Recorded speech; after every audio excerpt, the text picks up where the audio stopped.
Saturday headlines, second intermission, Elliotte Friedman. So 3 superstars, if you include Mikko Rantanen, might not be available for Finland. He did not play for Carolina today. Obviously, Sidney Crosby and Quinn Hughes. Elliotte, let's start with Sid. Well, it's the biggest one is Sidney Crosby going to play? And he didn't play tonight for against Philadelphia. And the Pittsburgh Penguins have said that this is his call. Like, obviously, Sidney Crosby being who he is and what he's done for this franchise, they have said, if you want to play in this, it's your decision, and we will support it.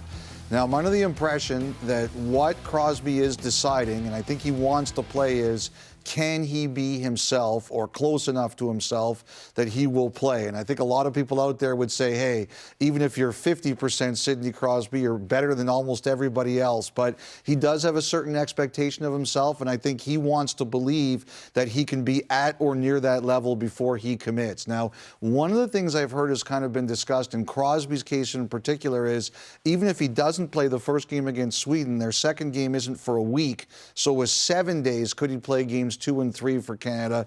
I think for him, that potential situation has been discussed. Stevie Y, back in 2002, Elliotte had missed 30 games. He had knee surgery on February the 7th. He played a game in Montreal on the 11th. He played on the 13th in Minnie, got 2 primary assists and said, okay, I'm good enough. And then he was great for Canada, and he was a calming influence for Canada. Played on a line with Mario Lemieux. But he got to play those 2 games. Sid and Quinn aren't getting to play those 2 games right on the cusp.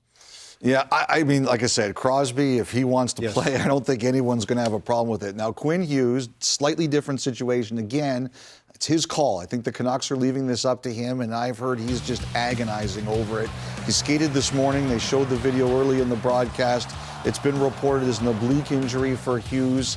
You know, Vancouver's situation is different than Pittsburgh. Pittsburgh is much lower in the standings. Vancouver's in the playoff race. I think he feels the pressure. I think he wants to play for Team USA as well. And I think we get a decision either later Saturday night or Sunday before the teams go into Montreal and Hughes. But I heard he's really agonizing with the decision. Rantanen, even though he didn't play on Saturday, it was a blocked shot from a game earlier this week.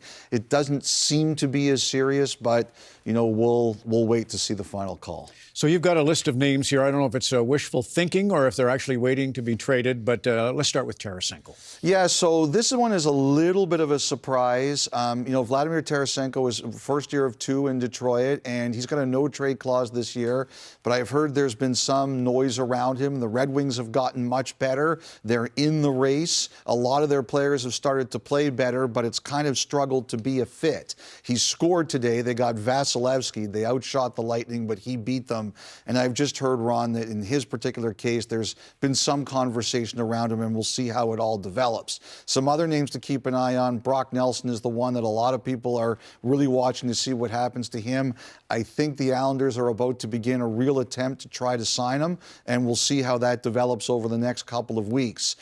Also, Braden Shen, his name got out this week. I've heard the Blues have set a very, very high price on him. The Blues have given an indication that they're willing to talk about a whole lot of their players, but I've heard the price is very, very high on their captain, Braden Shen. And the other one I wanted to mention, Ryan Donato. He scored his 19th goal of the season tonight. He's had an excellent year. He's a $2 million player, a UFA at the end of the year. I think a few of the Canadian teams are looking around on him. I think Edmonton is one of them, and he is doing nothing to hurt his value. And I think because of the price and the fact he's a UFA, he's going to be a pretty attractive piece. And like I said, I think a few of the Canadian teams are around him. Elliotte Friedman in the Saturday headlines. Terrific, Elliotte.